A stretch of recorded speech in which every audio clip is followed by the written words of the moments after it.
So, first of all, just a couple comments about Canada. Of course, Canada is broken into a whole bunch of provinces and territories, and each one has its own separate legal jurisdiction.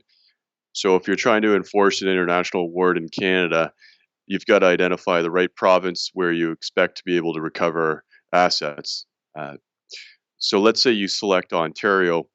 If you come to Ontario, what you've got to do to enforce is you've got to have the international award recognized by the courts in Ontario and actually most jurisdictions in Canada. The government has recognized the importance of international arbitration awards, and therefore the courts are very willing to enforce international arbitration awards. All you have to do is show that you have a valid award, and then you can use the powers of the state to enforce. In Ontario, you would go to the Ontario Superior Court of Justice, and they would be able to enforce any sort of award. Two-step process. So step one is getting the thing recognized, getting the international award recognized. That is, and step two is actually using the state's powers to execute the enforcement. So if there's no objection to the international award and it's to be recognized by the courts, will take anywhere between 4 and 6 months.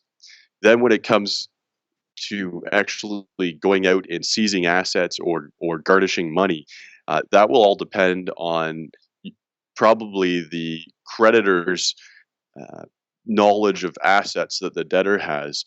So if there's real estate, for example, that's the easiest thing to enforce because you can go to the sheriff's office, get a writ of seizure and sale, and attach that to the title of the property. You'll have a fairly secure award, and then you can go through the sheriff's sale process and force the sale of the real estate to actually get the money. Now that might take a little longer.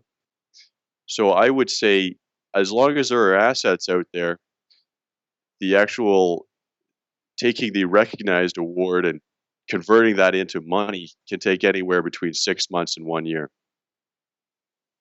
An estimate of getting the award recognized is $5,000 plus tax. Yes, yeah, we charge based on fixed fees, so we would quote you a fixed fee for that. But then the second step is taking that recognized award and converting it into money, and that depends on the availability of funds. If there are funds in a bank account that could be garnished, that could cost about $3,000. If you have to start selling property, that could cost you up to $15,000, $20,000. Much of which you'll actually get when you actually sell the property. You'll be able to recover much of those costs. Right. So if money's in a bank account, there'd be no bailiff required.